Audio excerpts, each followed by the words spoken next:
And coming in 2024, we are working on something massive, which we think will finally put this flat Earth idea to bed for good. In order to collaborate on a large scale, you need to convince everybody to believe in the same story. What really the engine of history is stories. And they don't even need to be true. Some of the most powerful stories in history were fictions. Right.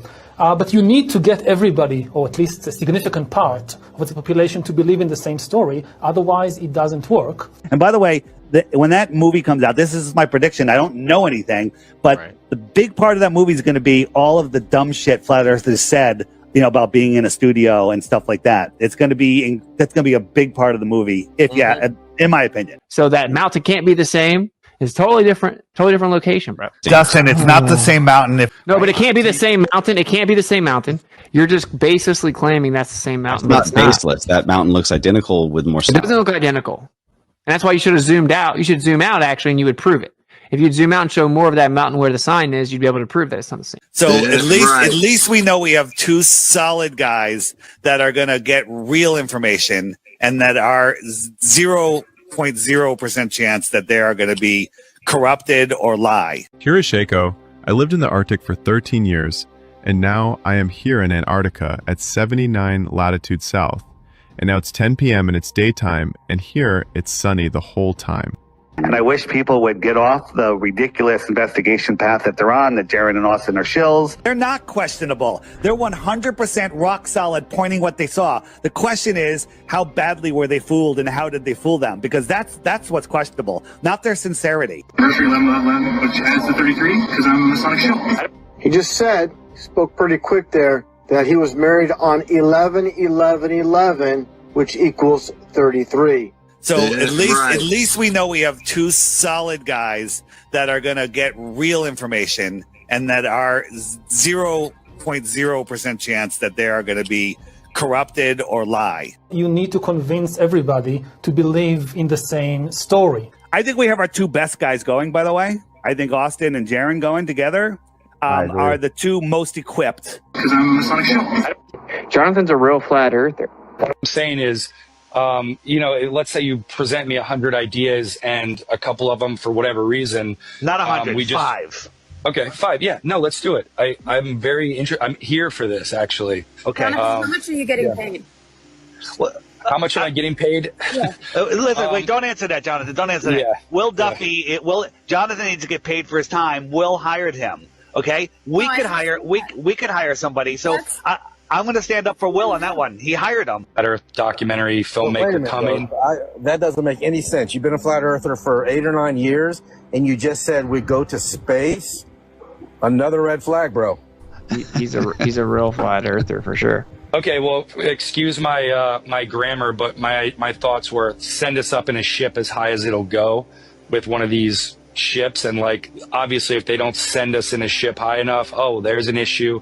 If they do send us, what will we see? Would you publicly become enemy with the Masonic organization? Yeah, because it's against their brotherhood to speak against them publicly. And we're in public, right? That's why I'm asking this last question, and I'm going to mute my mic and pass it. So no, you wouldn't make a film speaking out against them? Well, it depends on the criteria. Are they hurting someone?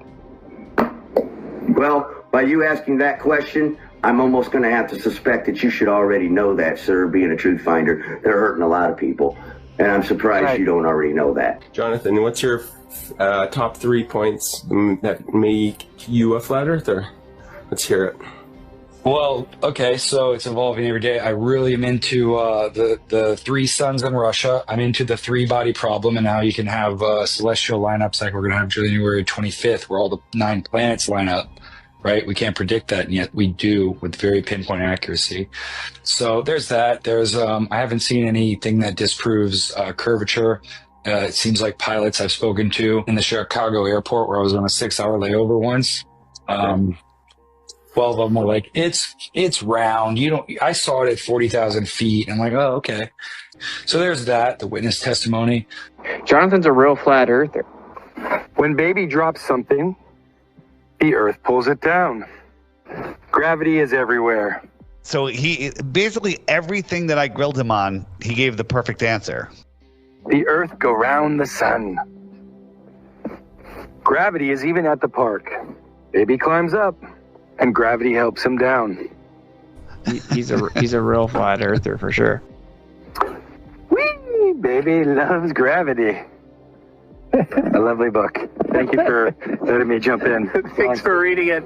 Jonathan's a real flat earther. I'm telling you, factually, I did not hit a vape, walk over to the camera, and exhale a vape. The first time I was asked if I vaped in Antarctica, I said yes. 0.0% chance that they are going to be corrupted or lie. You need to convince everybody to believe in the same story. But I encourage people to lie and deceive. I only. What was your third question that I forgot? Did we? What is there a 24-hour? Yeah. Second footage. The 24-hour live footage. So live footage. So by that you mean there's like 24 hours consecutively unedited. Yeah, because that's what was basically, they faked it for years, and then that's what was promised. So yes. Okay. So live stream. When we got there, they tried to set up a live stream. Mark was there and tried to put it on Candace's Rumble. They set up a phone to do, and you had to manually move it and track it. At like 12 hours, a little after 12 hours, the phone crashed. So the live stream didn't work. And yeah, one last thing is the 24-hour live stream that we attempted down there. There were a couple of factors that happened. So Will brought his own Starlink. He brought this gigantic, it's like a marine, it's like a $2,500 antenna because you need a special Starlink for Antarctica apparently.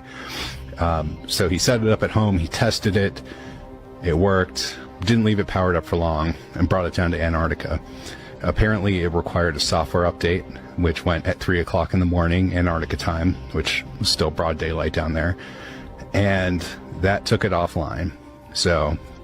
But things happen when you're in one of the most extreme and remote environments in the world. You need to convince everybody to believe in the same story. And because Will encourages people to lie and deceive, you can't trust Will. Who I am as a person is I have to call it like I see it. That's just who I am. And this is exactly how I see it. It's up to the person you're telling to choose to believe it or not. It's as simple as that. You tell the lie, they're either going to believe it or they're not going to believe it. But when you deceive, you're actually trying very hard to set things up in such a way to ensure or guarantee as much as possible that the truth will not be discovered. I have sent people flat earth clues as well, because it's very easy to remember. You picked a good title, Mark. Thank you. No, you're welcome. They gave it to him.